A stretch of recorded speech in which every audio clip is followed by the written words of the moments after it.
Thank you for remaining to the end here. I appreciate it. I know this isn't the easiest book, but I hope it's been fruitful for you all. We have three more weeks to go. So this week, next week, and the week after, and then we will be done. So let's just open with a word of prayer. Dear Heavenly Father, God, we love you. God, we pray that you can help us to live wisely, God, to help us to grow into your likeness, and to help us not to make foolish mistakes, and to live like a fool, God, but rather to live in your wisdom and your discernment, God.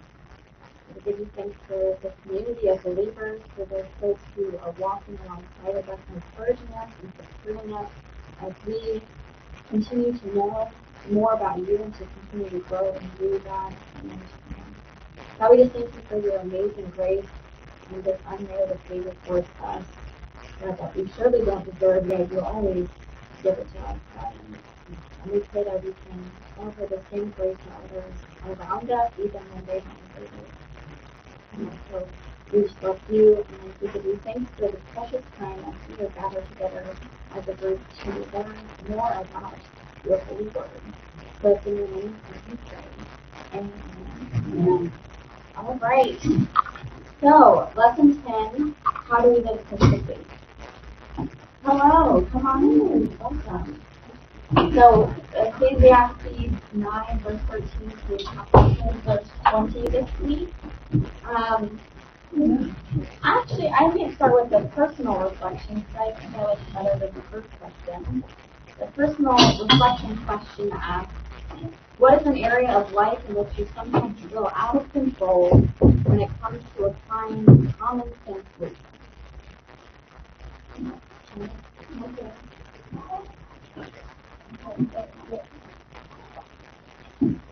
So what is an area of life in which you sometimes feel out of control when it comes to applying common sense wisdom?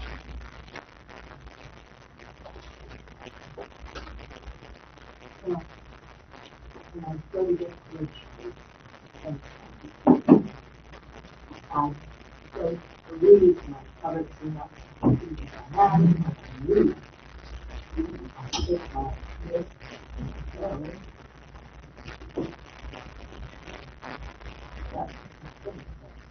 I know you do things funny stuff. What do you say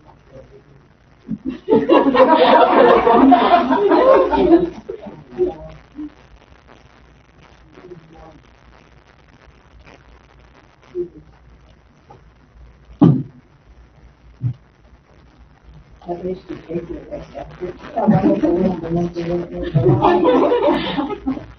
Misery.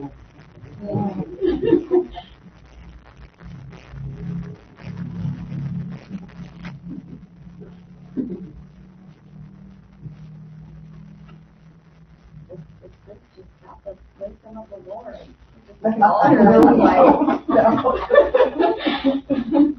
Well, I thought of appetites like food. Like if I'm at a restaurant and I see something that I really like, or I order it and it's too much, it's like one of those double sodas. Sometimes I'll eat way more than I should because I didn't think of it. I know I'm going to feel bad eating food. And yet, so that would be common sense for us all. Yes, right?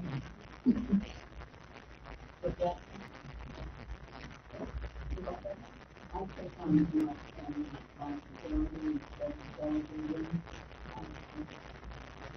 I feel like if I don't do it, and I know that my children don't do it for me, then nothing's going to happen.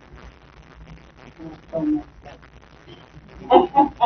And then I'm exhausted and I complain the whole time. So, that's no good. And I try to let go of that. But it's hard because, when you live alone and you want your family to come for holidays and whatnot, it's that fear. I don't want to let go of it because I'm afraid they're going to say, oh, well, Mom's not doing this anymore, so we'll just forget about it. So it's really fun to keep everything good together. And for me, it's just the shopping, going shopping, buy dying, so people only do so much in the job. But you keep doing it. You always look so nice.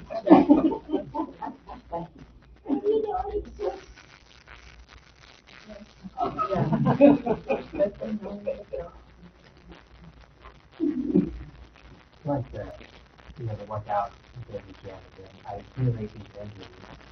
And I thought if I just took a week or two off, I could heal it and it would be fine. But then I just ow, that's when I'm dead, I gotta go, right? And then, I'll hobbling all around and barely do anything. And that should have messed it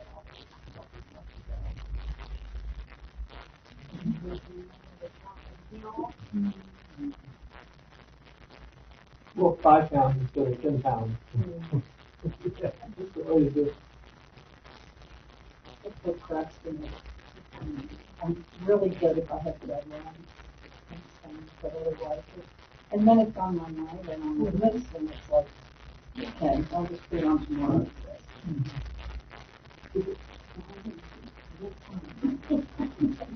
And then I get it done. It's like, why can I just do it? The question, the group question. Yes. Kind of goes with my procrastination. Someone taught me when you have to eat a frog, eat it first thing in the morning. And if you have to eat more than one, eat the ugly one first. I love that. I'm not procrastinating. Yeah, I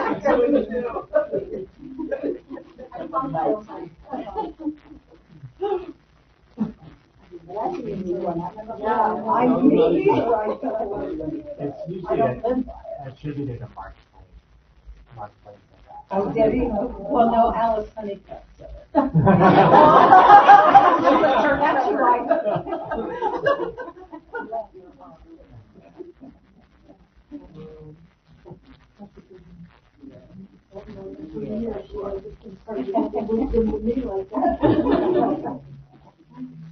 Well, thank you all for sharing. And that's what we will really be talking about common sense wisdom in terms of how are we supposed to live out our lives as disciples.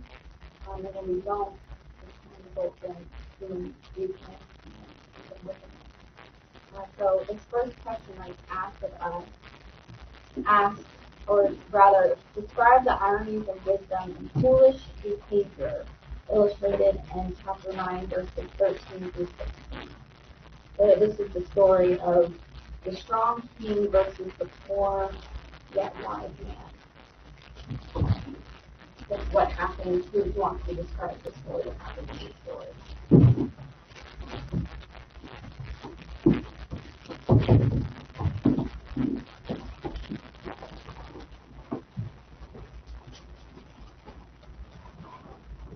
I did it a couple weeks ago. I was in a many poor behind his wisdom than in the country. They end up making foolish decisions. They think that because he's poor, he doesn't have any wisdom. And it's a good age to have wisdom, but That was the ending of the story. The wise man stood quietly, but was ignored by the loud ruler.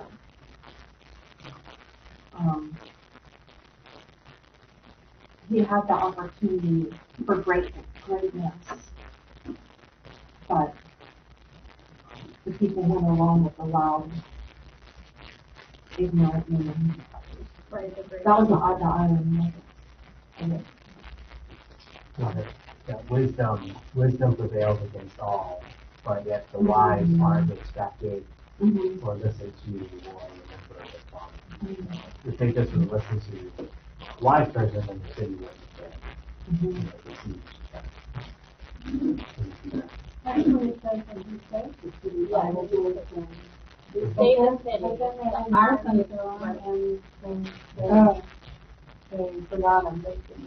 right. So first, initially, they listened to the four wise men, right? Because the king coming from the perceive the city with a small force, small army, that failed because they listened to the four wise wise man, but then the irony comes at the very end of the story, to the point wise man dies, and really, is Not is remembering. forgotten, not remembered. I thought this was sort of like, it's not exact, but when Jesus goes to Nazareth, what's the priest to his hometown?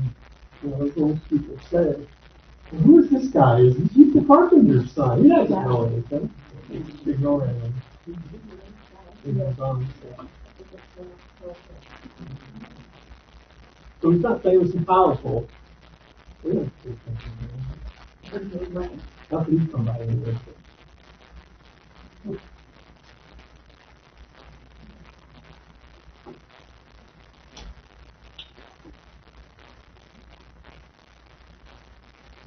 And also, people tend to decide who to listen to. So even though, at the beginning of the story, they do listen to the four wise men, we still have the target to listen to a specific type of person versus another type of person. So even if wisdom does prevail, we still have the choice not to listen. Which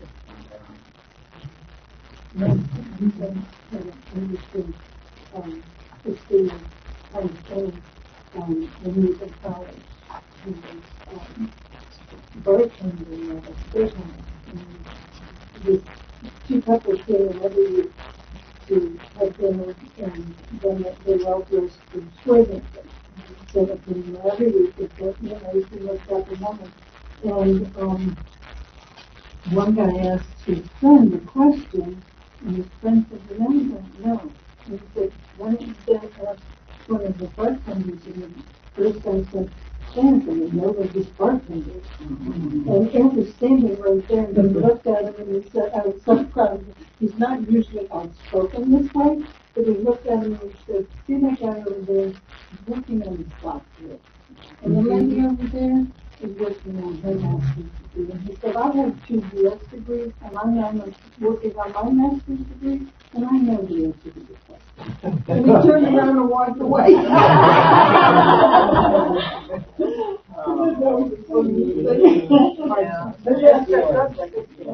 But people with that, like a bachelor or a doctorate, they're not always the most humble people. I don't know. Always. Yeah.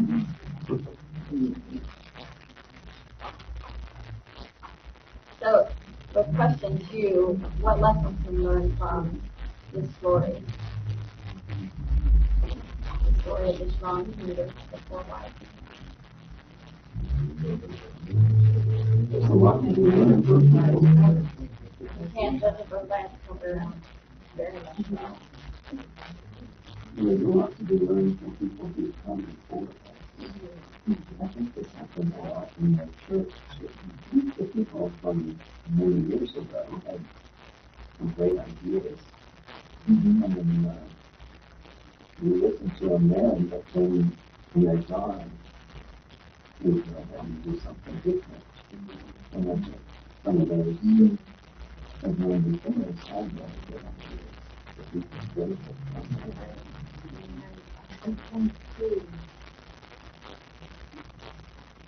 Sometimes the quietest people that aren't real outspoken and everything. The most just one level about I know this and I think the help of constitution, some of the fathers were really very blessed and helpful that I have to raise the foundation and the groundwork so that everything's going into practice. And the latter relates to the things that fall. We're not listening to themselves as well. We see in the Bible how important family is. That's nuclear family. And, that is, everything is the part, many of those just like, you know, God's family, and first family, and stories.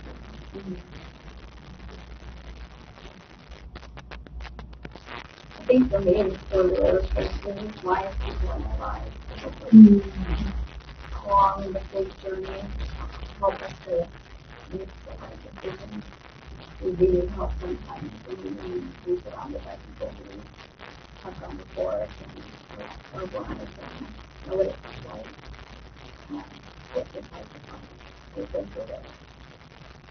Question is going to happen. Mentors and being involved with people of all ages.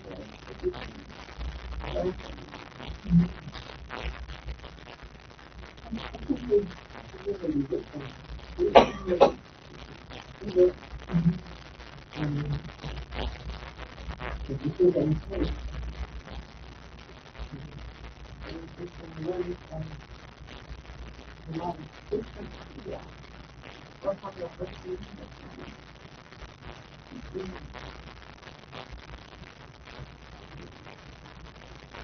So question 3. So in reference to chapter 9, verses 17 through 18, do you find yourself giving more respect to those of wisdom or to those who have status, and why?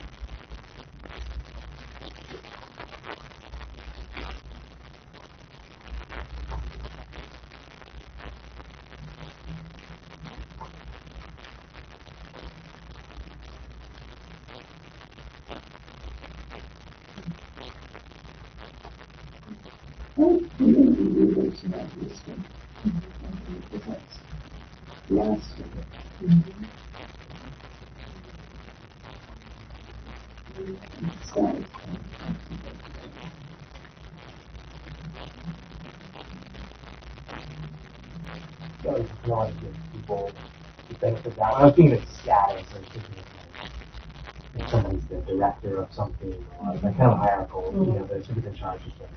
Because you always kind of want to give them the benefit of the doubt that they got there because they know what they're doing. And so you give them some leeway. But, you know, it doesn't take too long for them to prove themselves one way or the other. And then, you know, kind of once you realize that someone, you know, with status isn't wise, they don't know what they're talking about, you know, then it's you know, all bets are off.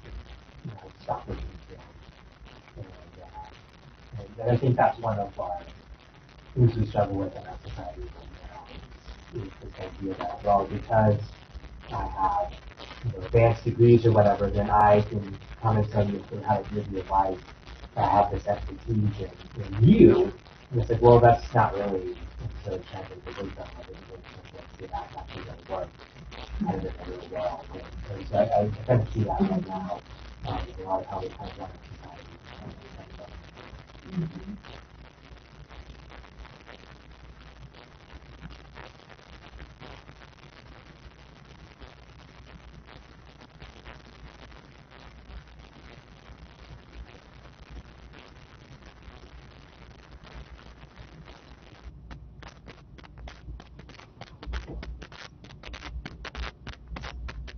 We'll move on to question 4.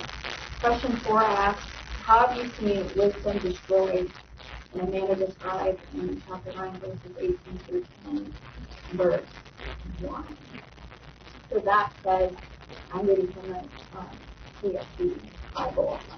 Wisdom is better than weapons of war, but one sinner can destroy much good. Such lies make a perfumer's oil for a man and stink. So little holy outweighs wisdom and honor. So little fully? Is that Folly? right? Folly, sorry. Folly. Okay.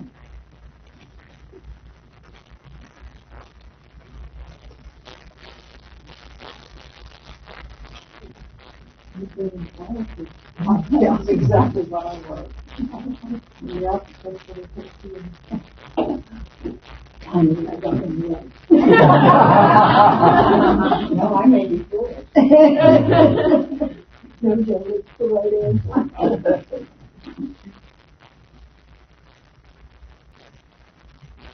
So in politics, where else are you seeing wisdom destroyed? maybe like one person, one group of people.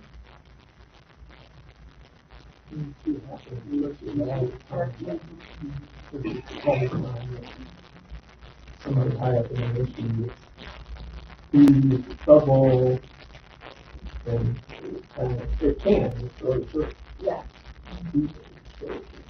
They can always talk more. Yeah, you could spend your whole life building up this great reputation and doing a lot of good work. And then you make one stupid decision, you just do one stupid thing that no one will follow.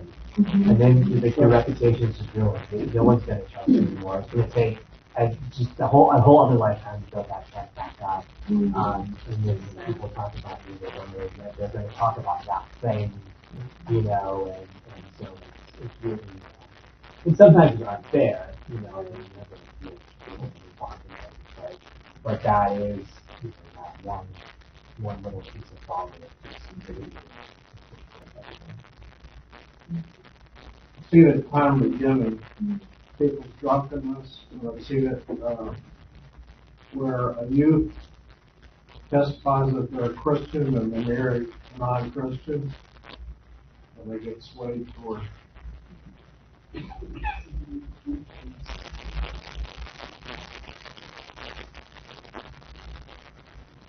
And you see it in what happened with women's lib. They made women feel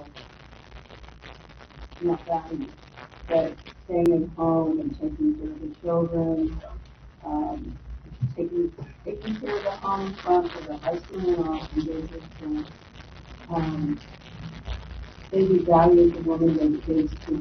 The children were going off. They spend more hours with someone else directing them all day long. They're working hours. They're at school longer than they are with their parents during the week.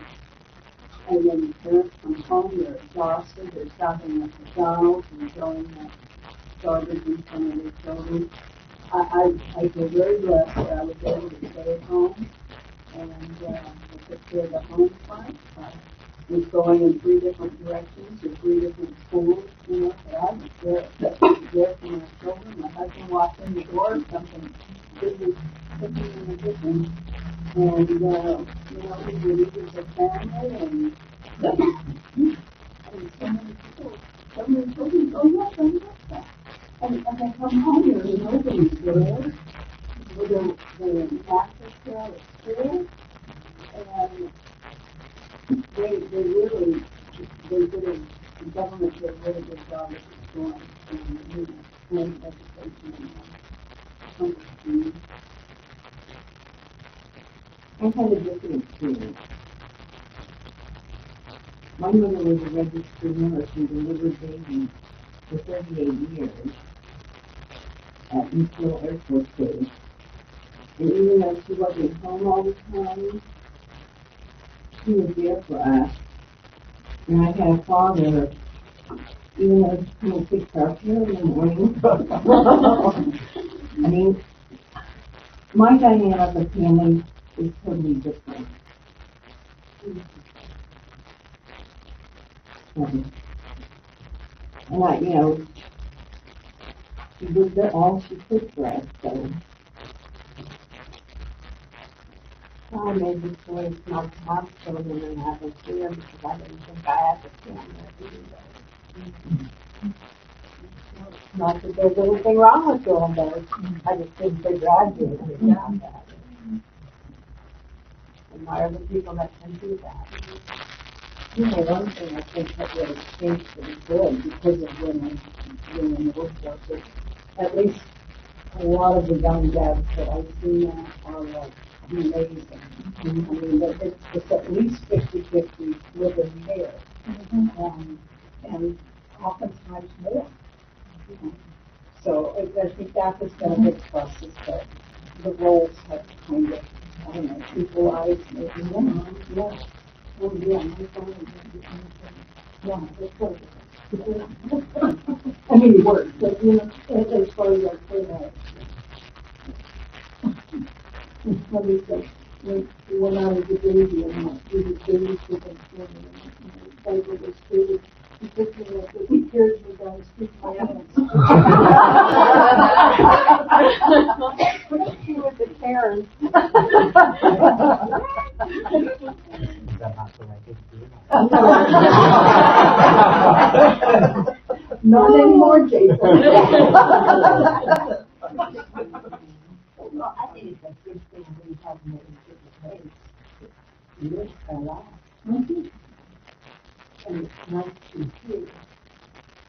And people have come with people. And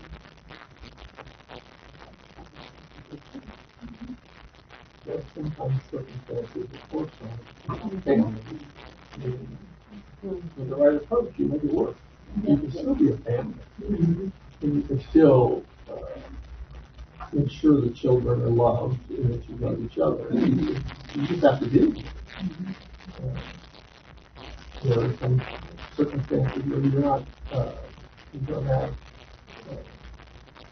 have the choice. You have to work. So you have to work. But you got to make it work. I did it on. I did it on. I do it at every job. So I make sure that I do their homework, everything. But I didn't kids for me to do. I didn't trust it. My wife basically, she wanted me to take care of the kids. Take care of the kids. You'll figure it out. Didn't have an aunt down the street. Didn't have a cell phone to call on. No, didn't have a cell phone to call. I wrote down special question for a little foolish and speech and play with much wisdom. My answer was call it. I don't know, I just think it's a little, our parents spend so much time trying to impart their wisdom to us, and then we get them off to college, and it's just like, free for all. So, a little foolishness, you can post a whole lot of wisdom, real quick. Sometimes wisdom comes through that. Yeah. Sometimes they learn the hard way. Sometimes they don't want to, kids don't want to hear wisdom from their parents. Oh, no. It'll drive them away. we don't know anything. No, well, Well, you get smarter when they get older. son joined the Marines, so he was all he bought a motorcycle, and my wife and I kept selling over and over and over, and we suddenly realized he was cutting us off. He was blocking us on certain things on Facebook and Instagram, and so we said, okay, hold on, we won't say any more about motorcycles. We don't want to be cut out, so. That's very wise. Well, it's very scary. We wanted it. And had 3 motorcycle accidents. And now he's learned that motorcycles are his friend. And it only took 3 accidents. That's right. He was fortunate, and the first 2 weren't serious. The last one dislocated his ankle and broke it. Oh, my God. And he was lucky because he's on a freeway. Some guy changed lanes. He had to drop it. So he's doing like 45, 50. He's got to protect you. He's sliding on the ground. He's fine now, thank the Lord. But sometimes it takes that for you to learn. Wisdom comes and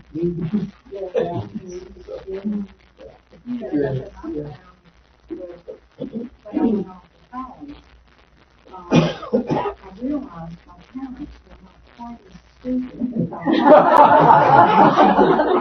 was. And it's almost like you have time to think in a way that when they're right there with you and you're on the defense, or you feel like you're on the defense all the time, you're trying to do something or they're trying to, tell you what to do and you don't want to do it and everything. And then you go away.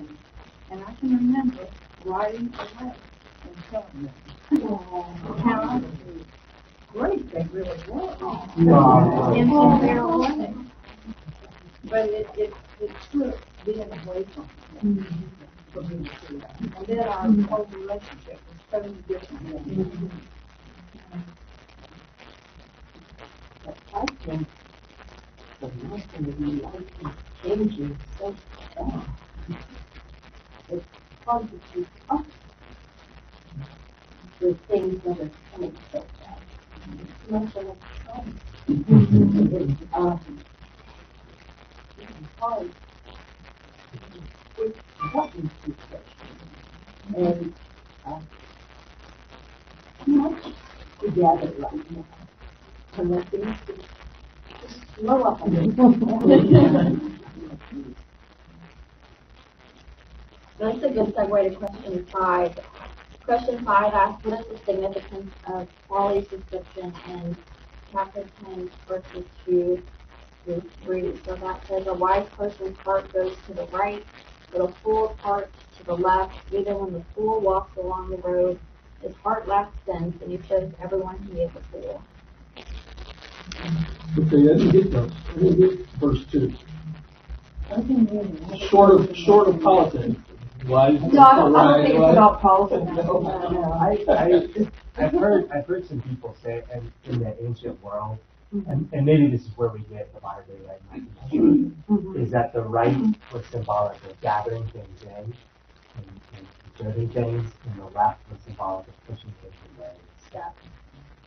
So if you go back up to that story about the wise man who saved up the city, but then he dies and no one remembers him. So if the right would have kept that knowledge and preserved it, but the left pushed that knowledge away. So that's what I'm thinking of. That's better than an explanation where the people are wrong about it. Yeah, I was wondering about that too. Yeah, what's that meant? I already thought it all comes from heart. Yeah. Everything is right, and the rest, everything starts from heart. Yeah, I had a wise man's heart reaching to his wife, but a foolish man causes the deed. You know how that makes the first one to do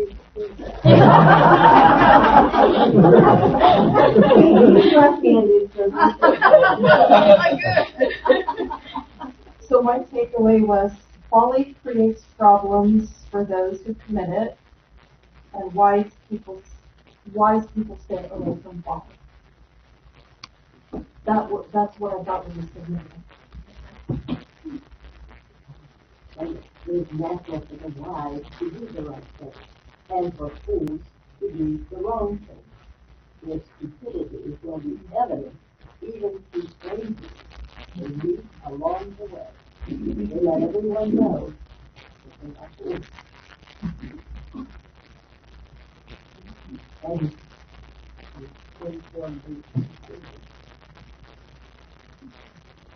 how unpleasant you feel when you are with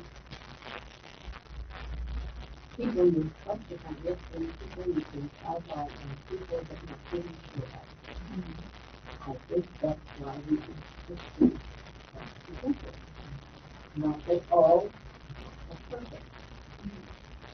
But when you see fools, you know almost you stay clear for them.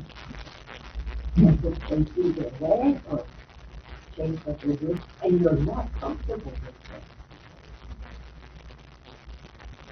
Really good description of the gospel.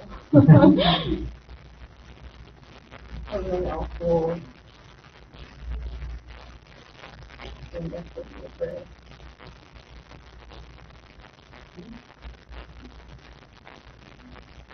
So I said the foolishness here is portrayed as not just an isolated misjudgment, but as a lifestyle of making poor judgment. So I think anyone can make, one foolish mistake here and there.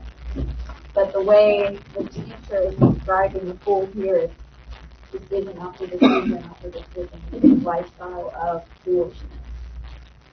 Constantly. Even doing something as simple as walking on the road, they lack sensitivity to everyone else. So it's like it's just like the totality of how they live, everything that they do, and that position. Right, and it's so obvious everyone's going to pick up on the position.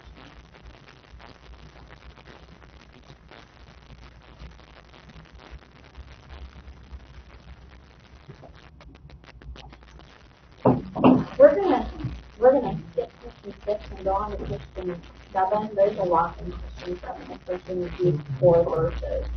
It seems to be a little confusing at first. But the question, or it's not really a question, 7 says, list the common situations described in chapter 10, verses 8 to 11 that call for the exercise of good judgment.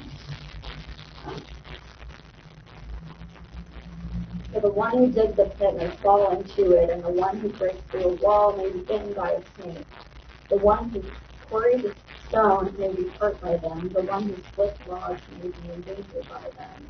If the axe is dull and one does not sharpen its edge, then one must exert more strength. However, the advantage of wisdom is that it brings success. If the snake bites before it is charmed, then there is no advantage for it.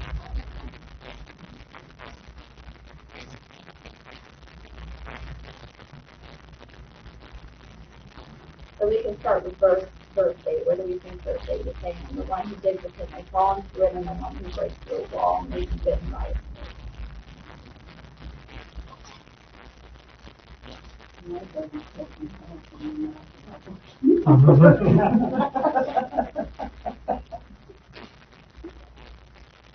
That's the first part being comedian here. That was from the good description. Yeah.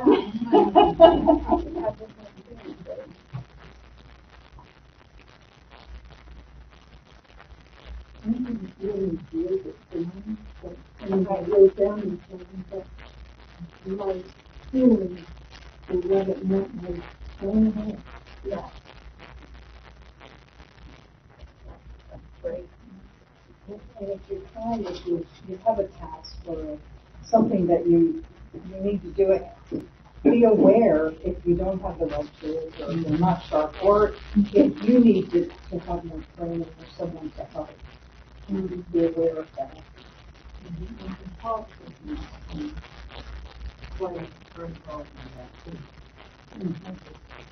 Jump in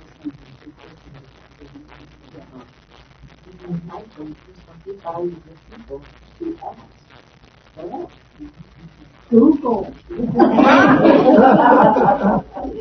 Technology. I'd like to look in their eyes. I know. Every time I think somebody to do it. So there seems to be some juxtaposition here, though, because we just said don't rest on anything. So what do we think verse 11? If the snake bites before it is charmed, then there is no advantage for the charmer. So that almost seems to be contradictory to what we just said. So I think here it's saying, we ought to be wise, and if we know the right thing to do, because we know what it is to be wise, then we shouldn't not do it. So in other words, if we know what's wise, we should do it before it's too late. Don't mess with snakes. That's That too. That's never a good idea.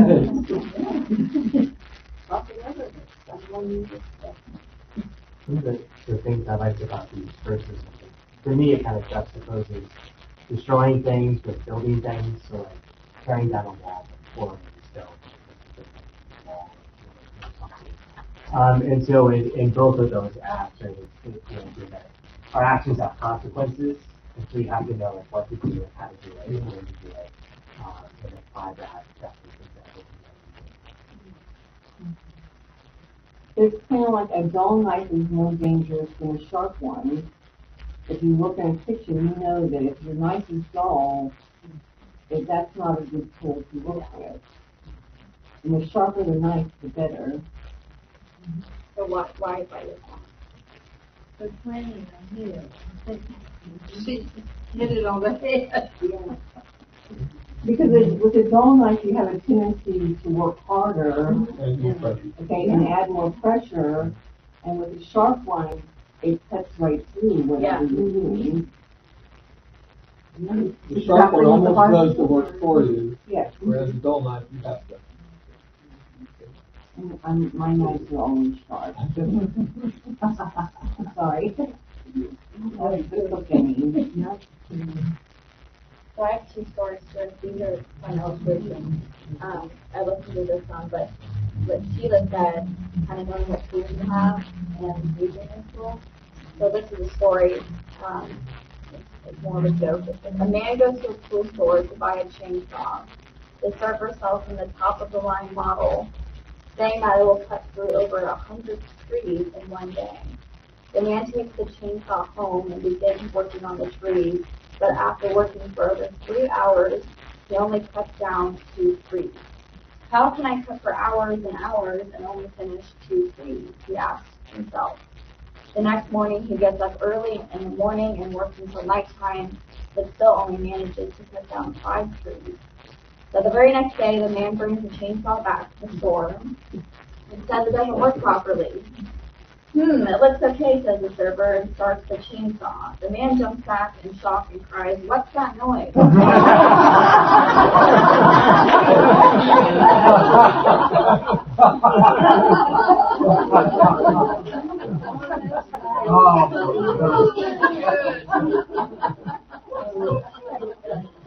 Yeah, so it's a good, story to demonstrate, know how to use the tools you are given. Right?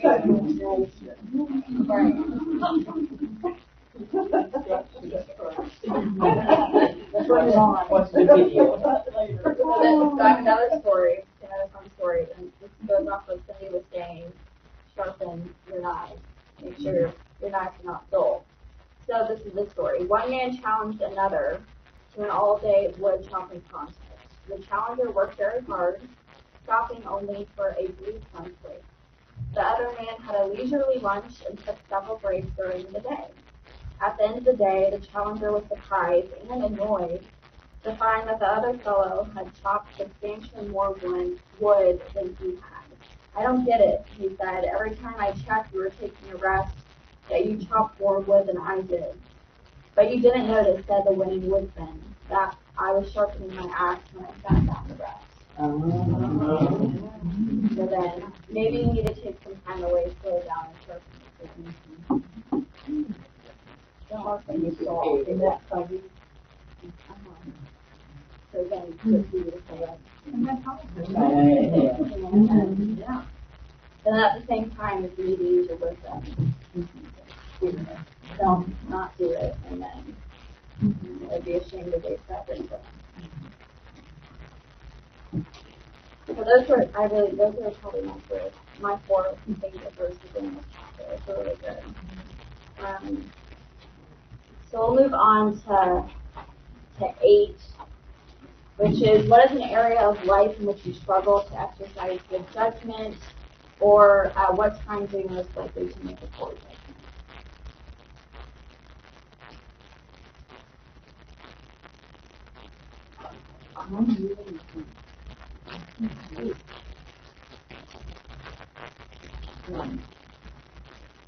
I just make decisions too quickly about something that's really simple. Yeah. And then when you're feeling you start using emotions instead of common sense.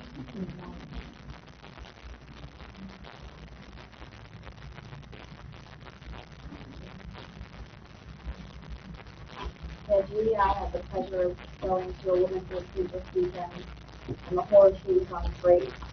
So one of the speakers, her name is Jennifer Ross, how she used an acronym, and she spelled out grace, so GRACE, and how are we to live out grace. And R stood for react, respond rather than react. So kind of what Judy just said. What times are we more likely to make poor judgment, and what times are we more likely not to use that wisdom if we are reacting rather than responding. So a reaction is immediate. You're not taking any time to listen, to think, but rather you're just offering that initial emotion, that initial feeling, versus a response. A lot more slower, you have more time to think, listen, perhaps empathize with the other person, and you're able to make a better judgment. So, response. I mean, this is what before. Wow. I have the ball and almost together. Yeah. It's so great. Yeah, I mean, G grasps loosely, R responds, don't react, A apologize with the truth, C choose your words well, and C empathize before you evaluate. Wow. Before you evaluate. Great.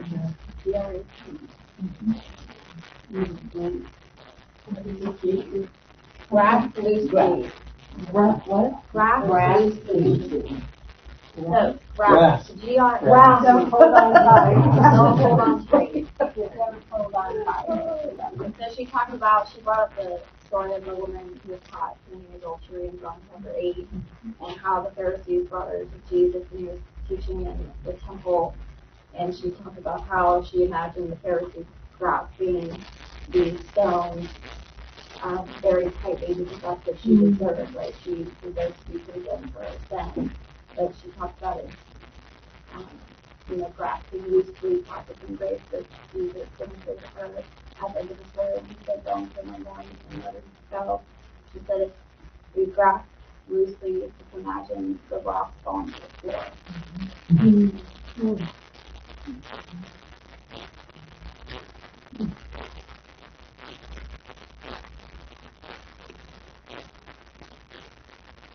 So what are some other times you are more likely to make a poor judgment in your life?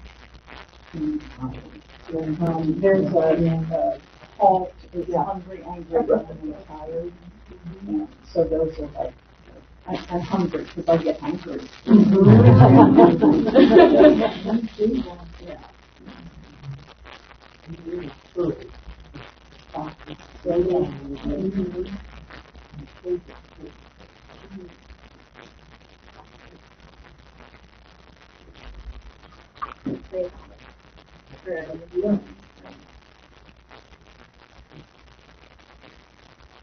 Well,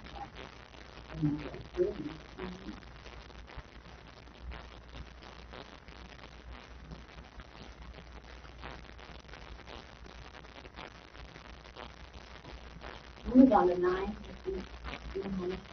So 9 asks, how can words betray a fool? And that is chapter 2, verses 12 through 14.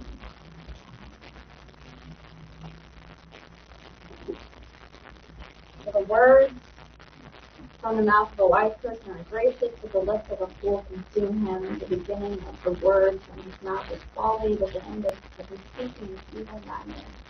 If the fool multiplies words, no one knows what will happen, and who can tell anyone what will happen after.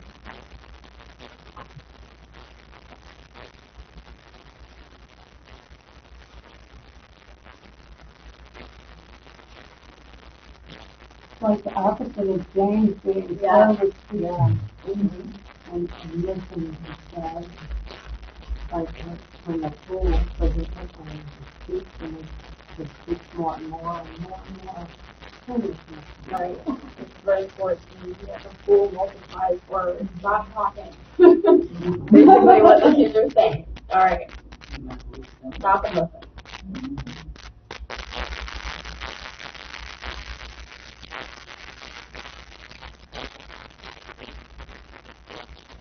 In the latter part of verse 14, no one knows what will happen, and who can tell anyone what will happen afterwards. So this is the person who is pontificating about the future, like they know what's going to happen. Or speaking about matters they know nothing about. They don't know about this.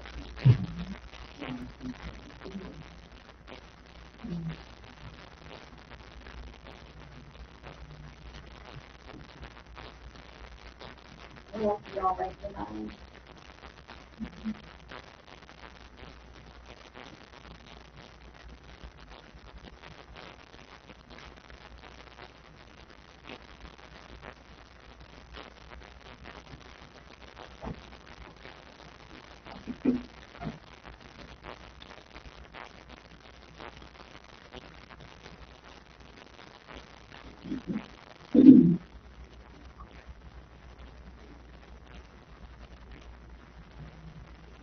He said, wise talk is gracious in contrast to the self-destructive words of the fool.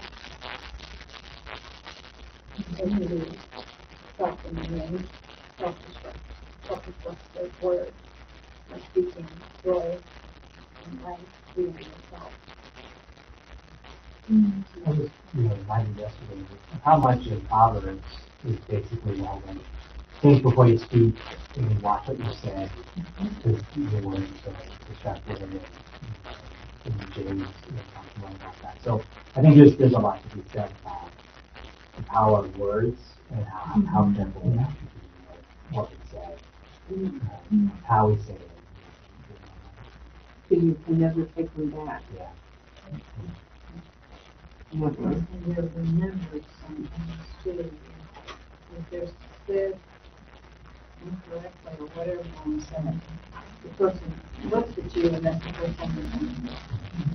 So that's in a positive way and negative way, in a negative way, right? Remember this real board that we spoke about. Like I'll always think about, and at the same time we'll always think of the future work that I spoke about.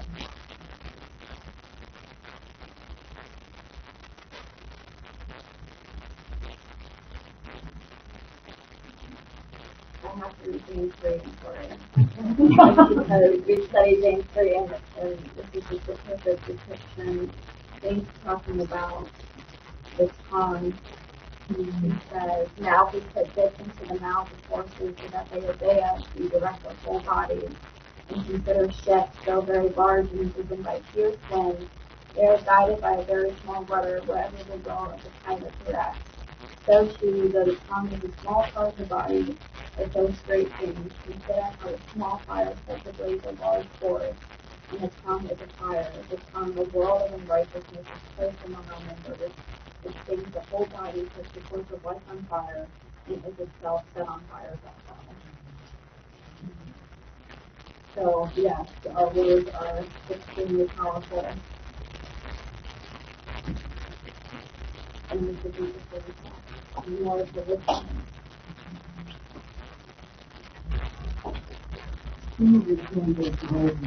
Yes, again, sometimes we learn lessons the hard way.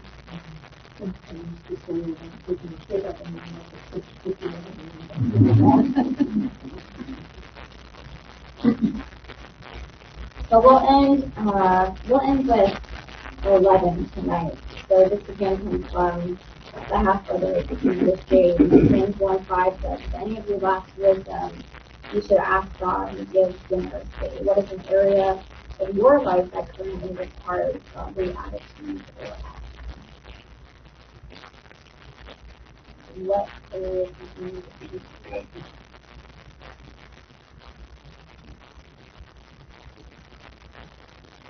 It's a passion mentioned something, but a couple of years ago when I was living in Tennessee, there was this guy. I called him like the Tony Robbins of Tennessee. But he would have like these once a month things where with special development, goal setting. So and I go in for all that. So I would go and attend these events, and so his son was talking, and he was talking about how, well, we can just pray for wisdom. It's like what things like Solomon prays for wisdom. It's it. And this is a good idea. Why don't you just pray for wisdom? And here I'm thinking like, I'll just get like basically like an operating system update. So I'll pray and God's like, all right, I'll give you this wise operating system. The fun to find out it doesn't actually work that way. It's much more like, you want wisdom. Well, here encounter these 15 things, and then like as you screw them all up, then you can figure out like what you should have done, and now you have wisdom. And I was thinking this is probably a bad idea. I probably shouldn't have embarked on this road to wisdom. Probably better. Don't you think wisdom comes with age though sometimes? Well, yeah, but I think it's because it's the experiences, yeah.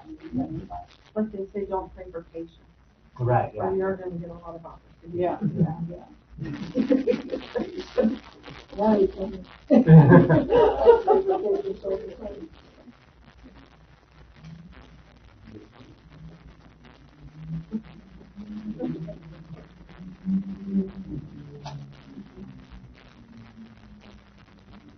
Some of them are serious, especially in situation or share on him, and the person is working on the mind of the prayer about it. Wow. He is working hard, and hard. We'll count it that he's a good Christian.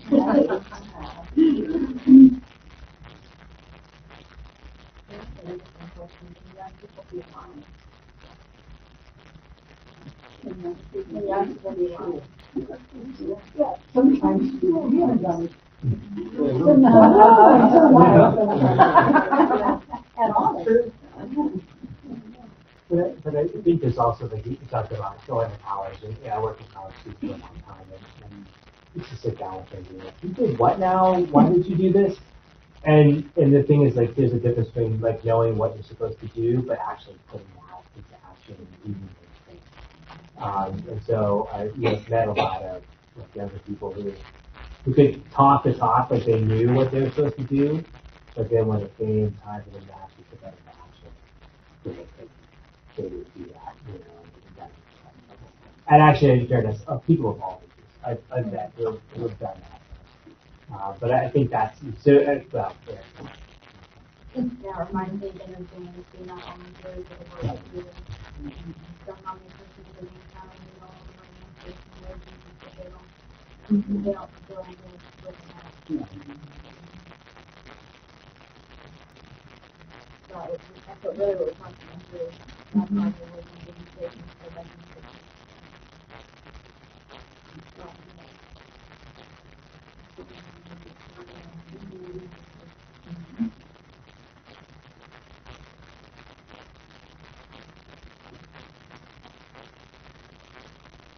well, I think that might be it for that. I was reading them earlier, but I think starting with questions, I'm not have time to do anything further. Again, we've got 2 more weeks, so just 2 more weeks and we're done with Ecclesiastes. May I put a plug in to this here? Yes, go ahead. This is a fundraiser for the Counseling Center Scholarship money.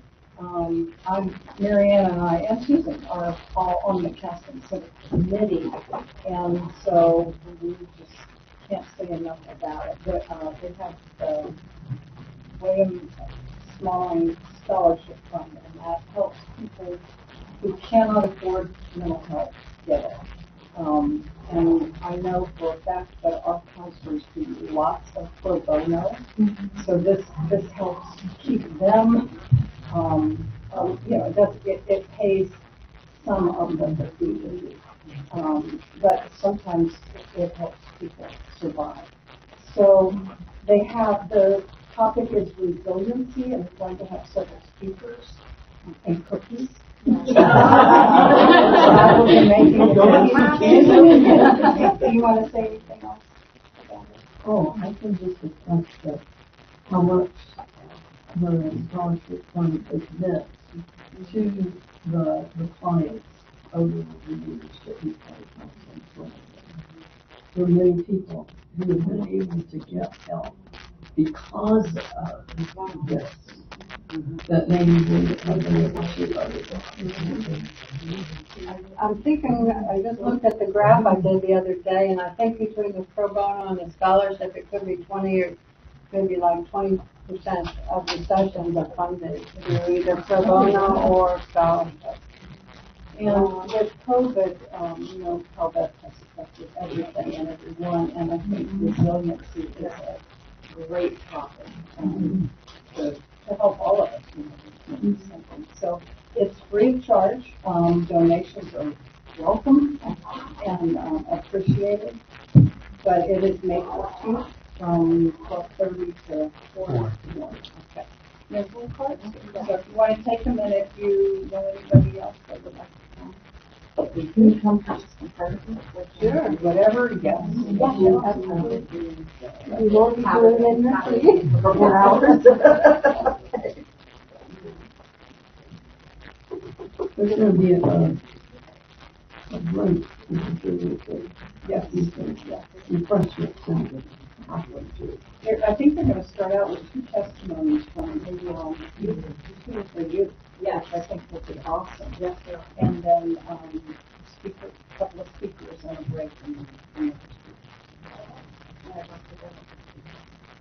yeah. Speaking of wise, quiet life. Yeah. Yeah. Yeah. I don't know how you can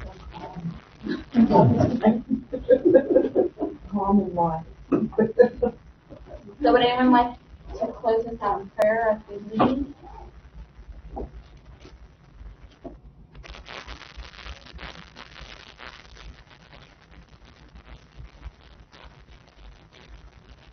Yeah, long wait time. Yeah. I'll do it. Thank you. Yes. Heavenly Father, thank you for the wisdom in the Ecclesiastes. Thank you for the wisdom of Solomon. Thank you for this group and especially Pastor Margaret. And the opportunity to fellowship and to learn from each other and learn from your word. Be with us and guide us. We pray in Jesus' name. Wait time. Yeah, it is good. Are we comfortable with the silence? Yeah, go ahead. Yeah.